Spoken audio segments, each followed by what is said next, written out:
Bismillahirrahmanirrahim. Assalamu alaikum dear students. My name is Aisha Salim. I hope you all are fine and doing well. Today we are going to discuss lecture number 5 of our chapter number 6. That is about the chemical formula of compound, and specifically we focus on the chemical formulas of covalent compound. So let's start our lecture. In today's SLO we name certain ionic and SLO is about ionic and covalent compound, but in today's lecture we will focus basically on the covalent compounds.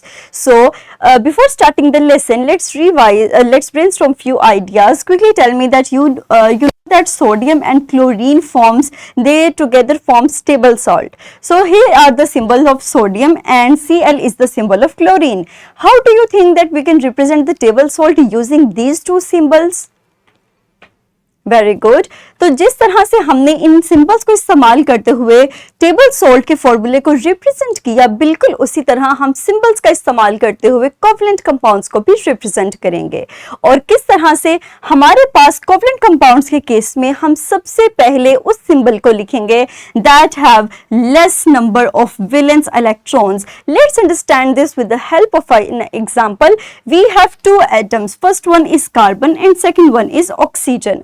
और अगर हम इनके valence shell पे गौर करें तो हमारे पास carbon के वैलेंस इलेक्ट्रॉन्स ऑक्सीजन की निस्बत कम होते हैं. इसीलिए अगर हम इनको लिखेंगे when we write these two, तो हम सबसे पहले कार्बन को लिखेंगे देन वी राइट ऑक्सीजन. तो इस तरह से हमारे पास कोवलेंट कंपाउंड्स के केस में फॉर्मूला लिखा जाता है. And this formula, this chemical formula is named as carbon dioxide. Means one carbon is combined with two oxygen to form one molecule of carbon dioxide. इसी तरह हम कुछ फर्दर एग्जांपल्स देखते हैं. हमारे पास फर्स्ट एग्जांपल्स है एल्यूमिनियम की और क्लोरीन की. क्या आप मुझे बता सकते हैं कि इन दोनों एटम्स में से हम फर्स्ट एटम फर्स्ट पोजीशन पे किसको रखेंगे? Very good. हमारे पास एल्यूमिनियम और क्लोरीन, एल्यूमिनियम के वैलेंस इलेक्ट्रॉन्स 3 हैं जबकि क्लोरीन के पास 7 इलेक्ट्रॉन्स हैं.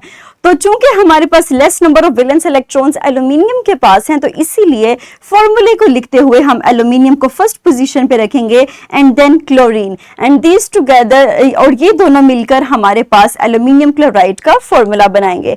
And this formula represents that one atom of aluminium combined with 3 atoms of chlorine to form one molecule of aluminium chloride. Another example is of water molecule. हम जानते हैं कि हमारे पास हाइड्रोजन के वैलेंस इलेक्ट्रॉन 1 है जबकि ऑक्सीजन के हाइड्रोजन की निस्बत वैलेंस इलेक्ट्रॉन ज्यादा होते हैं.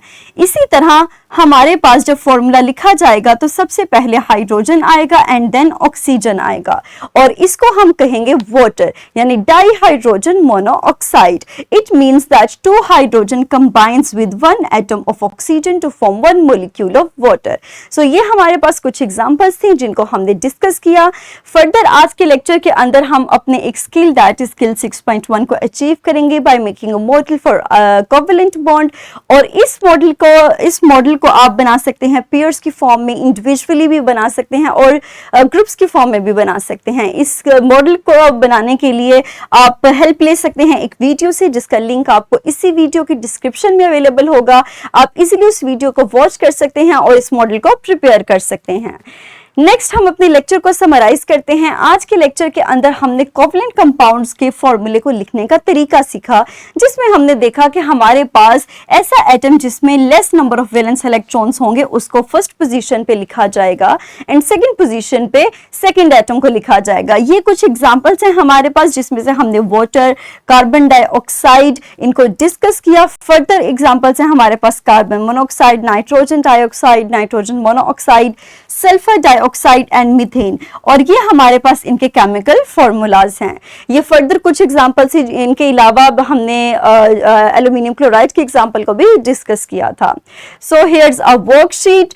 अब इसी नॉलेज को इस्तेमाल करते हुए आप इस वर्कशीट को सॉल्व करेंगे. The link of this is also given in the description of this video. So quickly pause your video for few seconds and solve this worksheet. Very good. मुझे उम्मीद है कि आपने इसको इजीली सॉल्व कर लिया होगा. That's all about today's lecture. मुझे उम्मीद है आपको आज का लेक्चर क्लियर हो चुका होगा.